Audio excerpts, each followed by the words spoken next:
Hey everyone, welcome back. Ready for another deep dive? Today we're wading into some murky waters, folks. We're talking about how tech is changing relationships, the good, the bad, and the just plain weird. And we've got a lot to cover, that's for sure. This isn't just about swiping right or liking your aunt's cat photos.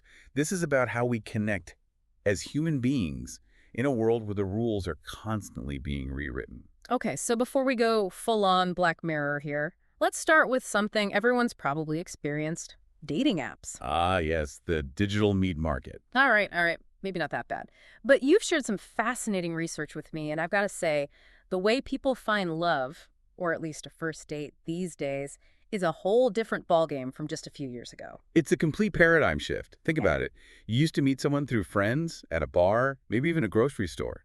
Now it's all about algorithms and carefully curated profiles. And endless options. Don't forget the endless options. Right. That's the double-edged sword, isn't it? On one hand, you've got a much larger pool of potential partners. You're no longer limited by geography or your social circle. Sounds pretty good so far. What's the downside? Well, that's where the paradox of choice comes in. Oh, yeah, you mentioned that earlier. What is that exactly? Like, too many fish in the sea, you drown in dating options. It's kind of like that. Studies have shown that having too many options can actually lead to less satisfaction and more indecision. Think about it like this. Imagine going to a restaurant with a menu that's 100 pages long. Hmm, my nightmare. Right. You'd spend hours just trying to decide what to order and probably end up second-guessing yourself the whole time. Dating apps can be kind of like that. Yeah. You're constantly wondering, is there someone better just a swipe away? So instead of cherishing what you've got, you're always looking over your shoulder for the next best thing. Exactly. It's hard to commit when you feel like there's an endless supply of potential partners. Plus, let's be honest, dating apps often create this pressure to present a perfectly polished version of yourself. Oh, yeah, the Instagram effect strikes again. Filters, flattering lighting, the whole nine yards. Exactly.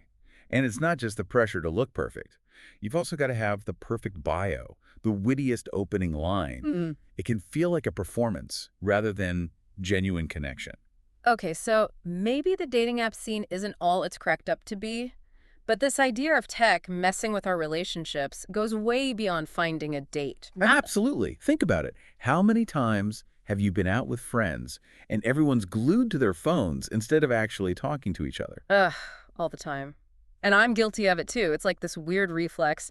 Phone buzzes, you check it no matter what. Right. And it's not just our social lives. It affects our families too. I mean, think about the last time you had a real meaningful conversation with someone without being interrupted by a notification. Okay, you're bumming me out now. So we're doomed to have all our relationships filtered through screens. Is there any hope? There's always hope. Look, technology isn't inherently bad. It's a tool. And like any tool, it's all about how we use it. And that's what's so important to remember as we navigate this digital age. We need to be more intentional about how we're using technology and how it's affecting our relationships. Okay, so how do we do that? How do we find the balance between staying connected online and having real, meaningful relationships offline? Well, one of the relationship therapists whose work you shared had an intriguing suggestion. She called it a technology Sabbath. Oh. A technology Sabbath. Essentially, it's like a digital detox, but for your whole family, your household. So no phones, no tablets, no computers for a whole day. For a set period of time, yeah. It could be for a whole day or even just an evening. Yeah. The idea is to create space for real, face-to-face interaction. They found that families who tried it reported feeling closer and more connected. Huh. That's interesting. So sometimes disconnecting can actually help you connect on a deeper level. Exactly. And even if a full-on tech Sabbath feels too extreme, there are other things you can do to be more mindful. Like, how about designating certain areas as phone-free zones? Like the dinner table. Exactly. Uh. Or the bedroom. Or how about just putting your phone on silent and putting it in a drawer when you're spending time with loved ones?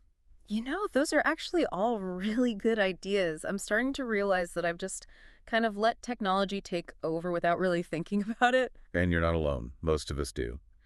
But by being more aware of our tech habits, we can start to make different choices. Choices that prioritize genuine connection over mindless scrolling.